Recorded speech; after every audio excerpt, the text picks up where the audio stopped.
네, 앞서서도 중국의 3분기 GDP 성장률과 관련해서 자세한 도움 말씀을 들어봤는데요. 그렇다면 상하이종합지수 지금 3,400선까지 올라왔는데 어느 정도나 더 볼 수가 있는지, 중국 과연 올 상반기처럼 증시가 다시금 또 힘을 내면서 잘 나갈 수 있을지 증시 측면에서 중점적으로 도움 말씀 들어보도록 하겠습니다. 유동원 투자 컬럼니스트 나오셨습니다. 어서 오세요. 안녕하십니까. 네, 증시를 이야기를 하려면은 아무래도 또 경제 이야기를 먼저 해봐야 할 텐데 네. 중국의 경제 사이클 지금 어느 정도 수준에 와 있다라고 평가를 해보면 좋을까요? 네, 전반적으로 증시에 투자를 할 때는 경기 사이클에 맞춰서 투자하는 것이 맞습니다. 네, 그렇죠. 그래서 제 개인적으로 그 작년 말부터 투자 전략을 좀 말씀을 드려보면 중국이 금리 인하를 시작을 하면서 투자 전략은 굉장히 적극적이어야 된다는 말씀을 드렸습니다. 이게 우선은 통화정책과 재정정책이 풀리면서 유동성 장세가 만들어집니다. 네. 그때 상승폭이 얼마는 될지 모르겠지만 어쨌든 유동성 장세가 나타나고요. 그러고 나서는 이것이 이제 실물 경기와 연결이 되면서 경기 회복이 일어나면 실적 장세, 경기 회복 장세로 연결이 됩니다. 네. 근데 그게 지금 작년 연말부터 재정과 금리를 풀었는데도 경기가 회복되지 않으니 중간에 지금 변동성 장세가 나타났었다. 네. 그리고 또 너무 많이 올라갔었기 때문에 변동성 장세가 나타날 수밖에 없었다는 말씀을 드리고요. 그것이 아마 그 유동성 장세가 일어났던 거는 올해 상반기 말까지. 예. 그리고 그 사이에 지금 변동성 장세가 나타났던 것이 올해 3, 4분기 정도로 보시면 될 것 같습니다. 그 실물 경제가 받쳐주지 않는데 GDP의 120%까지 시가총액이 늘어났었다는 것은 5,200대가 그랬으니까요. 네. 그것은 뭐 당연히 너무 과열이었다. 그래서 변동성 장세였고요. 그렇지만 앞으로 향후 1, 2년은 지금 3, 4분기가 변동성 장세가 나타나고 나서 이제부터는 경기 회복이 어느 정도 나타나고 실적이 좋아지는 국면이 앞으로 1년 내지 2년에 나타날 것이다. 네. 만약 이렇게 되면은 증시가 지속적으로 상승하는 그런 상태가 나타나고요. 중국도 보면은 이제 부동산 투자나 설비 투자 부분이 더 이상 하락을 하지 않고 어느 정도 이제 안정을 찾는 모습이 나타날 것이고요. 그렇게 되면은 중국의 경기 회복이 나타나면서 동남아시아 경기도 회복을 하는 모습이 나올 수 있습니다. 그리고 전체적으로 이렇게 되면은 커머디티 가격, 원자재 가격도 더 이상 빠지지 않고 어느 정도 상승하는 모습이 나타나면서 유동성 장세와 실적 장세가 연결이 되는 그런 모습이 앞으로 좀 나오게 될 것으로 예상을 하고 있습니다. 지금 2분기까지 아까도 말씀드렸지만 유동성 장세였고 그리고 지금은 변동성 장세, 그리고 앞으로 1, 2년은 경기 회복과 실적 장세 이렇게 생각하시면 될 것 같고요. 네. 아직까지는 이 실적 장세로 연결이 되고 있지는 않습니다. 지난주에 나왔던 경기 지표까지만 보더라도 GDP 성장률이 6.9%, 그러니까 7%가 깨지는 모습, 아직까지는 하락하는 모습 등이 나오고 있지만 앞으로 정책적으로 굉장히 적극적인 부양을 하겠다. 지금 시진핑 집권당이 과거에 2010년, 11년에 너무 과열 때문에 부양을 하더라도 좀 아주 조심스럽게 접근을 해왔었는데 예. 이제부터는 아예 시장에다가 우리 적극적으로 부양할게. 이런 모습을 보여주고 있습니다. 그렇다면 계속적으로 경기가 회복하는 모습과 실적 장세가 나올 것이다 이렇게 생각하고 있습니다. 네, 그렇군요. 시장은 상당히 긍정적으로 보시는데 지금 중국의 상하이종합지수에 대해서 연말까지도 시장에는 물론 여러 가지 의견이 있기 마련인데 그중에서도 긍정적인 의견을 내고 계신 걸로 알고 있거든요. 네. 한 상하이종합지수 3,700에서 4,400 정도까지 상당히 높은 수준으로 보고 계신데 네. 이 숫자가 구해지는 또 근거가 되는 사항들이 있을 텐데요. 네, 제가 항상 돌리는 것이 네. 리주얼 인컴 모델이라는 것이 있습니다. 이게 이제 ROE와 자금 조달 코스트를 비교를 네. 해서 지금 자기 자본 대비해서 향후 20년 동안 추가로 창출해낼 가격들을 자기 자본에 더해주는 그런 것이 되겠습니다. 네. 계산을 해보면 지금 상해 종합에 있는 300개 대기업들의 평균 ROE가 13.5에서 14.5 정도가 나오고 있습니다. 그리고 과거에는 그 중국의 투자 위험도가 한 6.5에서 7% 됐던 것이 네. 금리가 인하를 하면서 이게 한 5%까지 떨어진다. 이렇게 계산을 해서 중국의 적정 상해 종합 지수를 구해보면 적정가가 한 3,400이 가장 낮은 숫자가 나옵니다. 네. 그렇기 때문에 제가 계속 말씀을 드렸지만 3,350 이하에서는 무조건 해징을 풀어야 된다. 그전에는 해징을 하셔야 됐지만 그런 말씀을 드립니다.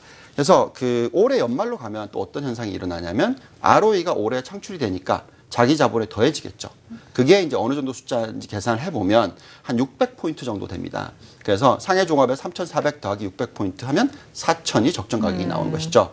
그래서 올해 연말에 적정 가격은 4,000 정도로 보고 있는데 여기에 플러스 마이너스 10% 정도를 해서 3,700에서 4,400 정도가 올해 연말 장이 되지 않을까 이런 생각을 하는 것이고요.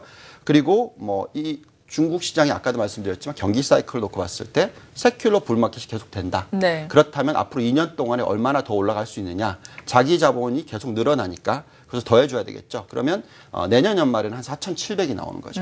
그리고 그 후에는 또 그 5,000이 넘어가는 숫자가 나옵니다. 그렇게 되기 때문에 전반적으로는 그 리주주 인컴 모델로 상에서는 네. 계속적으로 상승한다는 말씀을 드리고요.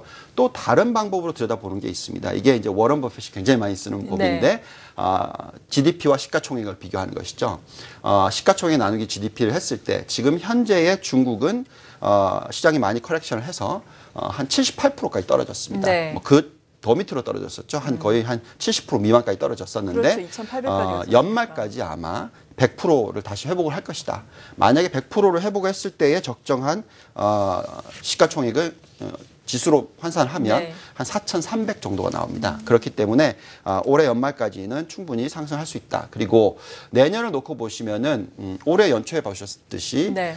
GDP의 120%까지 오버슛을 했었죠. 그렇죠. 그렇다면 내년에도 유동성 장세가 계속되기 때문에 또 120%까지 오버슛 할 수 있는 가능성은 얼마든지 있습니다. 그렇다면 그 숫자가 얼마까지 나오냐면 5,600까지도 나온다는 네. 거죠. 그래서 내년 중에 과거의 고점이었던 5,178을 뚫고 올라가는 현상이 나올 수도 있다. 그렇기 때문에 그러면 내년 연말까지로 계산했을 때 가장 높은 지수가 한 5,600까지도 나온다. 네. 지금 현재 3,400이다. 그러면 현저하게 저평가가 돼 있는 것이죠. 그렇죠. 그렇기 때문에 지금은 아직도 적극적으로 매수를 해야 된다. 그런 투자 전략을 세울 수가 있습니다. 네, 그리고 또 앞서서 쭉 설명을 해주시면서 실적도 좋아질 것이고 경기도 좋아질 것이기 때문에 증시도 좋아질 것이다라는 그런 근거도 대주셨었는데 경기가 좋아진다라는 것을 예상하는 데 있어서 또 중요한 것이 되는 것이 경기 부양책 아니겠습니까? 오증 전해를 통해서도 많은 부양책들이 나올 텐데 어떤 것에 특히나 주목을 해야 되는 건가요? 네, 제가 전에도 한번 말씀을 예. 드렸던 것 같은데 가장 중요한 부분은 아무래도 대출이 늘어나야 된다는 거죠. 아, 맞아요. 네, 그래서 예대율이 아직까지도 65%대밖에 되지 않습니다. 네. 그래서 추가적인 대출이 일어나는 모습이 나타나야 되는데 여태까지 지금 보시면은 경기가 안 좋다는 부분 중에서 보면 건설 사업 쪽이 굉장히 안 좋습니다. 815개 건설 사업이 지금 일어나고 있는데 이 중에서 거의 뭐 193개가 지연이 되고 있다. 규모로 따지면 거의 52조 원이나 된다. 이런 얘기가 있습니다. 네. 그만큼 돈이 중소형 기업에 흘러 들어가지 않고 있는 모습이 나오고 심사 절차가 굉장히 복잡했다 이런 말씀을 드리는데요. 최근에 나왔던 12일 날 나왔던 정책을 보시면은 신용 대출을 담보로 잡고 재대출을 해주는 그런 그렇죠. 정책이 예. 나왔는데 그것이 원래는 2개의 산둥성과 광둥성에서 하다가 네. 이제는 9군데로 늘리는 거죠. 그만큼 지속적으로 늘려 나갈 것이고요. 이것이 대출이 일어나면서 실물 경기를 실질적으로 살려주는 효과를 만들어낼 것이다. 앞으로 또 더 중요한 부분은 가계 대출을 늘려주는 부분이 중요하다고 말씀드렸지 않습니까? 네. 아직까지 지금 중국은 저축률이 거의 50% 이상이다.